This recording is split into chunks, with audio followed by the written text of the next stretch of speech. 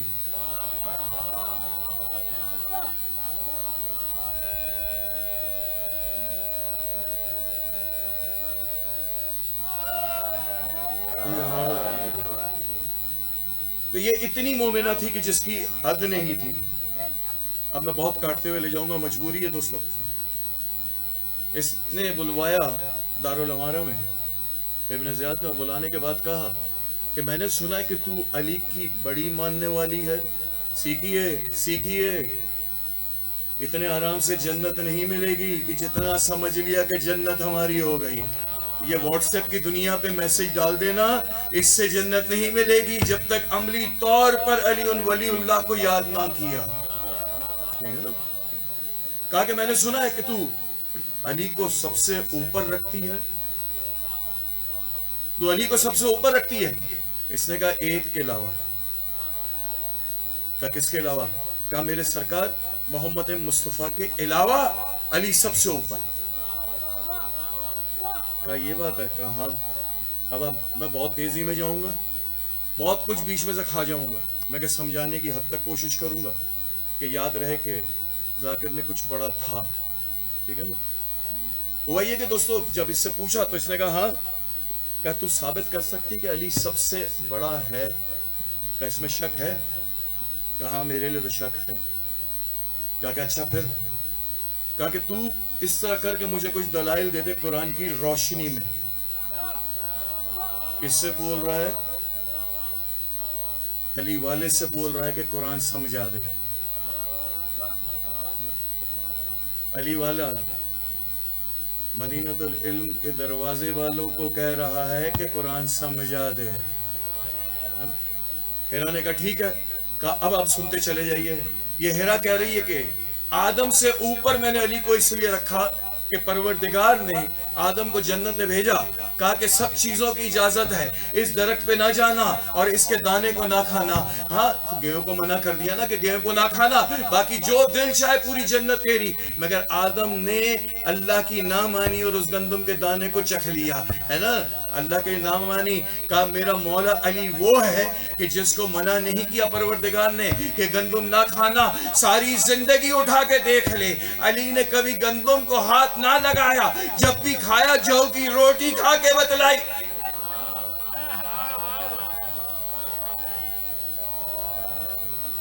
اس کو منع کر رہا آدم کو, مگر علی کہتا ہے کہ نہیں کوئی راز ہے. کہ اچھا آگے بڑھ. کہا نوح کے اوپر آ جا, بس سمجھتے جائیے گا. کہا نوح پہ آ جا. کہ نوح؟ کہا نوح کی بات یہ ہے کہ نوح کی 2 مثالیں دوں گا. کہا کیا؟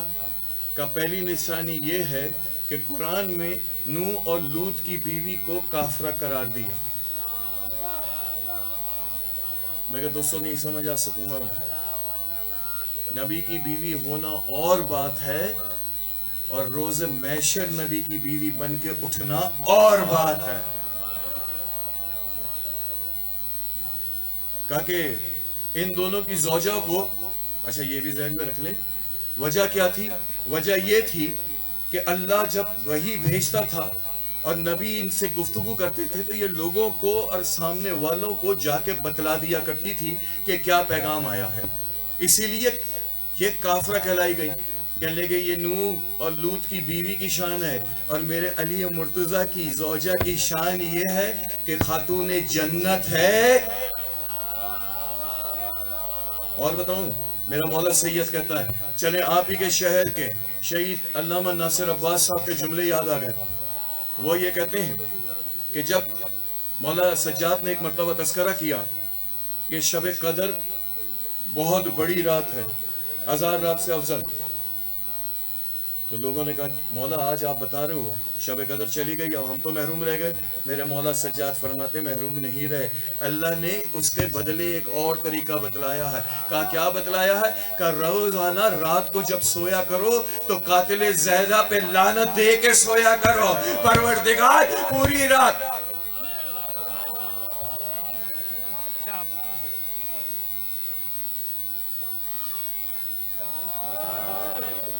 قاتل زہرا کو اس لیے کہ لیلۃ القدر جو ہے وہ میری شہزادی کا نام بھی ہے، بس اس کو لعنت دو۔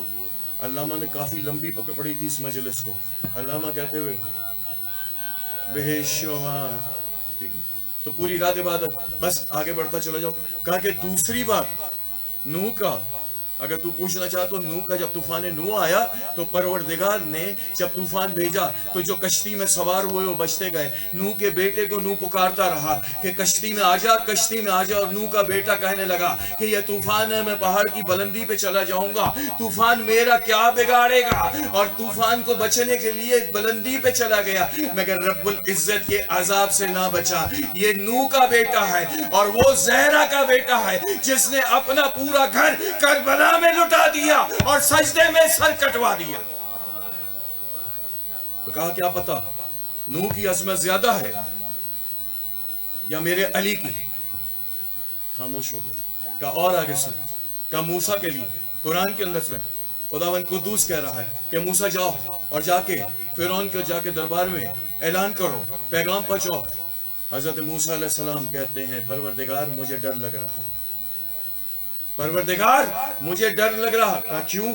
کہا کہ میں نے اس قبیلے والے کے ایک آدمی کو قتل کیا تھا، اس لیے میں گھبرا رہا ہوں۔ کہا یہ موسیٰ کی شان ہے اور وہ میرے علی کی شان ہے کہ جب دشمنوں نے تلواریں نکال کے کھڑے ہو گئے شب ہجرت کی رات تو میرا رسول کہہ رہا ہے کہ علی بستر پہ لیٹ جا، تلواریں باہر لگی ہیں، موت سامنے کھڑی ہے۔ علی یہی کہہ رہا ہے کہ یا رسول اللہ میرے لیٹنے سے آپ کی جان بچے گی۔ اللہ کے رسول نے کہا ہاں، تو علی لیٹ گیا، اور جب صبح دشمن آئے اور آ کے جب سوال کیا تو علی یہ کہتا ہوا نظر آیا، آج علی پہلی مرتبہ سکون اور اطمینان سے سویا۔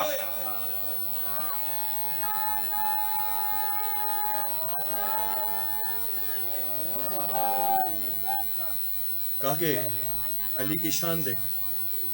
بس دوستو اس کے بعد بہت ہے، بہت کچھ ہے مگر اتنا وقت نہیں ہے، بس ایک سن لیجئے، ایک مرتبہ درود مل کے سب پڑھ دیں محمد و آل محمد پر۔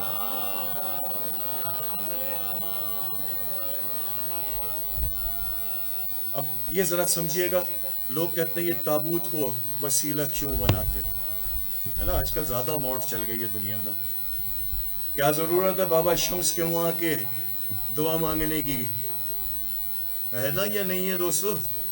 جس کے دربار پہ بیٹھے ہو میں اسی کی بات کر رہا ہوں۔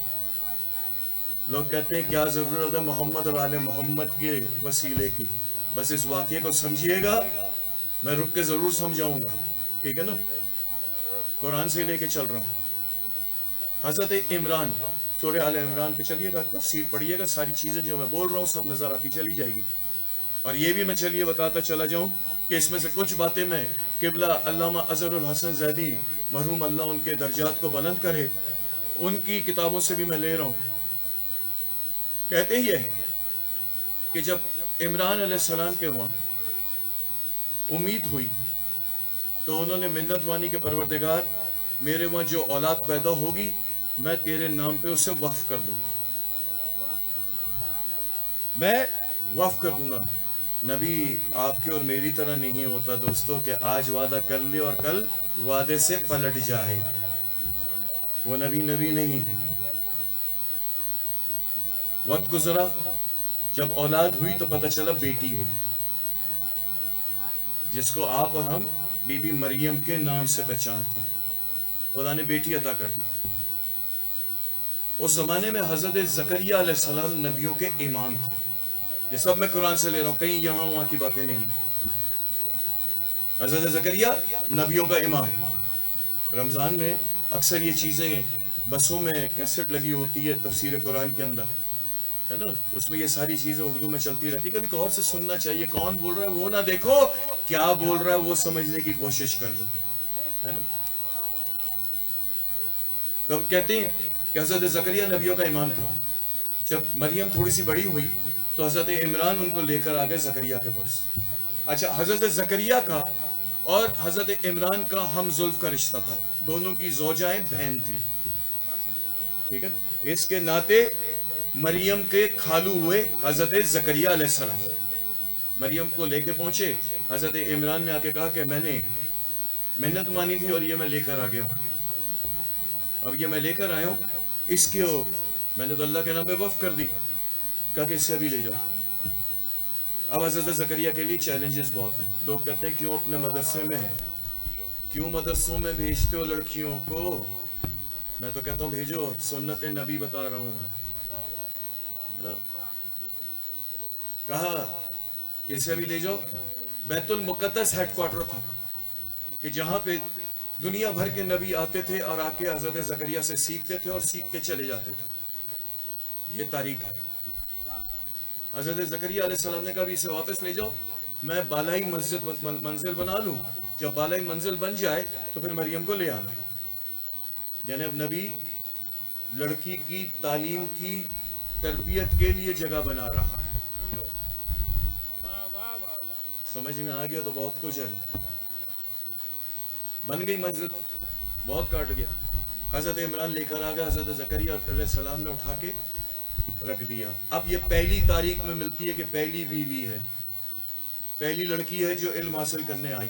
تو اب حضرت زکریا علیہ السلام کو ایسی مثال قائم کرنی تھی کہ آنے والی لڑکیاں ہمت کرے کہ مسجد میں جا کے تعلیم حاصل کرنی, نہ کہ مسجدوں سے بھاگنا شروع ہو جائے.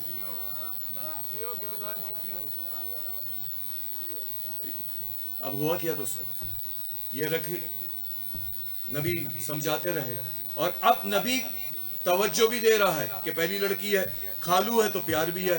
آج کے زمانے کا خالو نہیں تھا, اس زمانے کا خالو تھا جہاں رشتوں کو سمجھا جاتا تھا. ٹھیک ہے, مانا جاتا تھا رشتے کیا ہیں.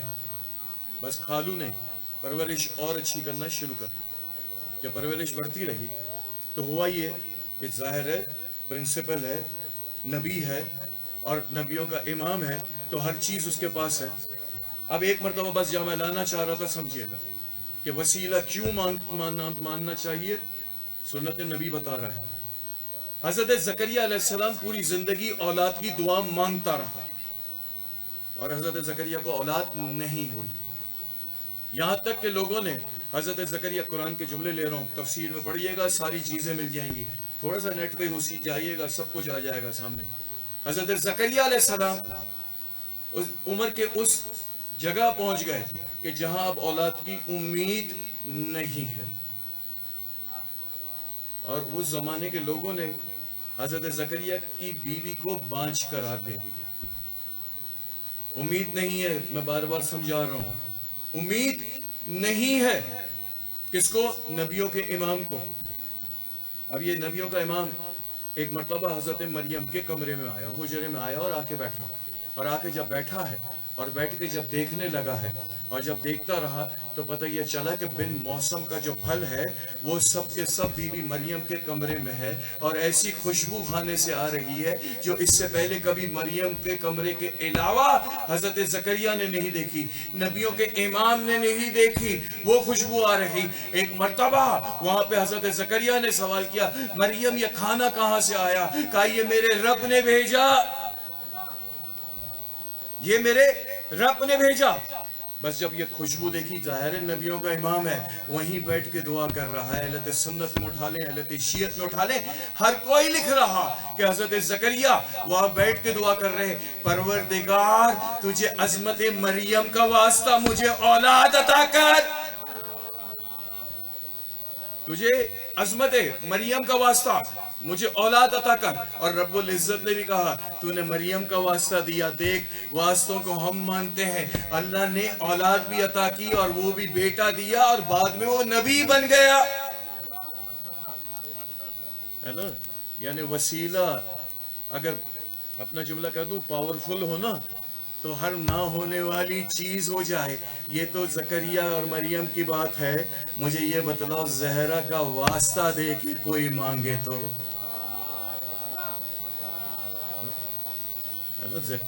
زہرا کا تو وہ واسطہ ہے نا کہ جس کی تعظیم کے لیے سرکار رسالت کھڑا ہو جائے, ہے نا. تو پھر اسی لیے وسیلوں سے مانگنے کی عادت رکھ لو, یہ سنت حضرت زکریا ہے. بس دوستو میں نے جہاں لانا تھا وہاں گئے. جب عیسیٰ کی پیدائش کا وقت آیا, بہت کاٹ رہے, تو پروردگار نے حکم دیا, اے مریم یہ میری عبادت گاہ ہے, دیکھیے گھر نہیں ہے، مسجد ہے، عبادت گاہ ہے، گھر خانہ کعبہ ہے اللہ کا. سب سے افضل جگہ کیا ہے؟ کعبہ. سب سے افضل کعبہ. کعبے میں ایک رکعت پڑھیں تو جتنا ثواب کعبے میں پڑھنے کا ہے اس سے آدھا بیت المقدس میں اور مسجد نبوی میں ہے نا. تو ذرا دیکھیے کہ کتنی سپیریئر جگہ ہے کعبہ، کہ سب سے افضل کعبہ. بیت المقدس تیسرے نمبر پہ، دوسرے نمبر پہ مسجد نبوی، تیسرے نمبر پہ بیت المقدس ہے.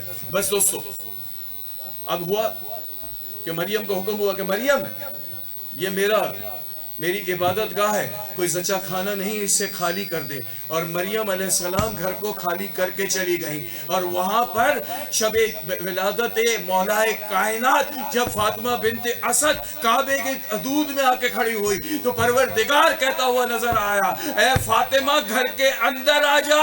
تو بتلا رہا ہے کہ عیسیٰ کی عظمت کیا ہے اور علی کا مقام کیا.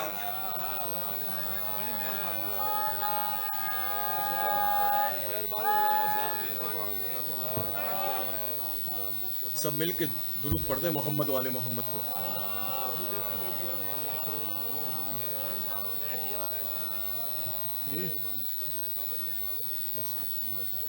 بس دوستو، یہ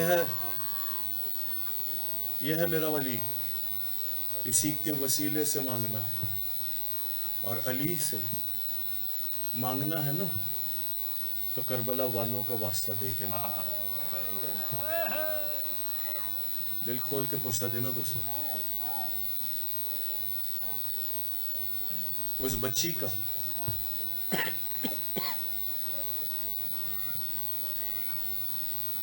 نوزلج میرا آقا حسین عبادت کر رہا اور دوران عبادت میرے آقا نے دیکھا اور ایک مرتبہ سلام کا جواب دیا. جس خیمے میں میرے مولا عبادت کر رہے تھے اس خیمے کے اندر میری بڑی شہزادی زینب اور میری چھوٹی شہزادی سکینہ بھی موجود تھی. بڑی شہزادی زینب نے دیکھا کہ کوئی آیا نہیں، کوئی گیا نہیں، اور میرے بھائی حسین نے سلام کا جواب کیسا دیا. ایک مرتبہ جب حسین عبادت سے فارغ ہوئے میری بڑی شہزادی نے پوچھا، بھائی کس کے سلام کا جواب دیا؟ میرا آقا حسین فرماتا ہے، بہن میں نے میرے سفیر مسلم کے آخری سلام کا جواب دیا. ایک مرتبہ میرے مولا حسین فرماتے ہیں کہ زینب جاؤ مسلم کی یتیموں کو بلا کے لے آؤ. ابھی میرے دوست شہزادی کی باتیں کر کے اسی کو جوڑا، کہا کہ مسلم کی یتیموں کو لے آؤ. تاریخ میں ملتا ہے کہ مسلم کی یتیمہ جو دو، ان دونوں کی عمر بھی میری چھوٹی شہزادی سکینہ کے برابر کی ہے. بس دوستو، وہ دونوں بچیاں آئی، حسین علیہ السلام نے اپنے گود میں دونوں بچیوں کو بٹھایا اور سر پہ شفقت سے ہاتھ پھیرنا شروع کر دیا، رخساروں کے بوسے دینا شروع کر دیے. اور ایک مرتبہ کہتے ہیں، بہن زینب جاؤ تبرکات کا صندوقچہ لے آؤ. تبرکات کا صندوقچہ لایا گیا، اس میں سے گوشوارے نکالے گئے، مسلم کی یتیمہ کے کانوں میں گوشوارے پہنائے گئے. میری ننھی شہزادی سکینہ اس منظر کو دیکھ رہی، کونے میں بیٹھ کے دیکھ رہی. جب بڑی شہزادی گزری ہے نا تو ایک مرتبہ پھوپھی کے کرتے کے دامن کو تھام کے کہتی ہیں، پھوپھی اماں کیا بات ہے، آج میرا بابا میری بہنوں کے ساتھ بڑے شفقت سے پیش آ رہا. میری بڑی شہزادی فرماتی ہیں، سکینہ تمہاری بہنیں یتیم ہو گئی، آپ کے چچا مارے گئے. دوسرا سوال میری شہزادی کہتی ہے، پھوپھی اماں کیا یہی حکم ہے؟ میری بڑی شہزادی فرماتی، ہاں سکینہ حکم یہی ہے، شریعت محمدی یہی کہتی ہے کہ جب کوئی بچی یتیم ہو جائے تو اس کے سر پہ شفقت سے ہاتھ پھیرا جائے، اس کے کانوں میں گوشوارے پہنایا جائے، ان کے رخساروں کے بوسے لیے جائے۔ بس دوستو میری ننھی شہزادی یہ چیز دیکھتی رہی۔ 1 مہینہ اور 1 دن گزرا، عصر عاشور، جب میری ننھی شہزادی سکینہ نے اپنے بابا کا سر نوکے نیزہ پہ بلند دیکھا، سمجھ گئی میرا بابا مارا گیا، میں یتیم ہو گئی۔ اور جب مسلمان آگے بڑھنے لگا، میری ننھی شہزادی سمجھی کہ مسلمان آگے بڑھ رہا، میرے سر پہ شفقت سے ہاتھ پھیرے گا، ارے میرے کانوں میں گوشوارے پہنائے گا۔ مسلمان بڑھا، ہاتھ اس طرح چلے کہ میری ننھی شہزادی سکینہ کے رخساروں پہ نیل کے نشان پڑ گئے۔ مسلمانوں نے کانوں سے بالیاں ایسے چھینی کہ خون ٹپکنے لگ گیا۔ میری شہزادی تڑپتی رہی۔ دوستو سنو گے، میری ننھی شہزادی کہتی ہے مجھے وہ وقت یاد آیا کہ جب میں نے میرے چچا عباس کو اجازت دلوائی تھی نا کہ بابا میرے چچا کو اجازت کیوں نہیں دیتے، تو مولا حسین نے یہی کہا تھا سکینہ اجازت دلواتی ہو تو دلوا دینا، مگر سکینہ جب تماچے پڑیں گے عباس یاد آئے گا، سکینہ جب کانوں سے بالیاں چھینی جائیں گی عباس یاد آئے گا، سکینہ جب کرتے کا دامن جلے گا عباس یاد آئے گا، سکینہ جب گلے میں رسن بندھیں گے۔ بس دوستو نہ جانے کیسے وہ رات کٹی جس رات کو شام میں غریبہ کی رات کہتے ہیں۔ ابھی ہمیں شام کے زندان تک کس طرح جانا وہ سوچیے۔ دوستو سنو گے 11 محرم کو یا 12 محرم کو یہ قافلہ چلا ہے کربلا سے۔ کیسے چلا ہے؟ حمید راوی لکھتا ہے کہ تمام بچوں کو اونٹ پہ بیویوں نے اپنے ساتھ سوار کر دیا۔ یہ چند قدم ہی قافلہ چلا تھا کہ شمر لعین آ کے قافلے کو روکتا ہے اور میرے سید کے پاس آ کے کہتا ہے اے سجاد ہم نے سنا ہے کہ اس قافلے میں حسین کی چہیتی سکینہ موجود ہے، جو حسین کے سینے پہ سویا کرتی تھی، جس کے بغیر حسین نہیں رہتا تھا اور حسین کے بغیر سکینہ نہیں رہتی تھی۔ بس دوستو ایک مرتبہ میرے سید نے سر کو جھکا دیا، اس لیے انہوں نے کہا کہ ہم بھی اس بچی کا اتنا ہی خیال رکھیں گے، اس بچی کا اتنا ہی خیال رکھیں گے کہ کہاں ہے وہ بچی۔ سید سر کو جھکا کے کھڑا رہ گیا، اس لیے نے تازیانہ اٹھایا اور میرے سید کے پیٹھ مبارک پہ ایک تازیانہ مارا۔ آپ تو ہائی کر رہے ہو نا، جس کو تازیہ لگا ہوگا اس پہ کیا بیتی ہوگی۔ پھر دوسرا لگا، تیسرا لگا اور میرا سید سر کو جھکا کے کھڑا رہ گیا۔ بس دوستو آخر میں اس لعین نے یہ کہا سجاد اگر تم نہیں بتاتے تو جتنے بچے اس اونٹ کی پیٹوں پہ سوار ہیں میں سب کو اتار کے سب کی گردنوں کو اس کے جسم سے جدا کر دیتا ہوں۔ بس میرا سید مجبور ہو گیا۔ ایک اس سواری کے پاس حمید کہتا آ کے کھڑا ہوا کہ ہم نے دیکھا کہ ایک ضعیفہ ہے کہ جس نے اپنے چہرے کو اپنے بالوں سے چھپا کے رکھا اور اس کے ساتھ ایک چھوٹی 3 برس کی بچی سوار۔ بس دوستو اس لعین نے میری ننھی شہزادی سکینہ کو اتارا۔ جب اتار دیا نا حکم دیا ایک اور اونٹ لایا جائے، اور اونٹ آیا گیا۔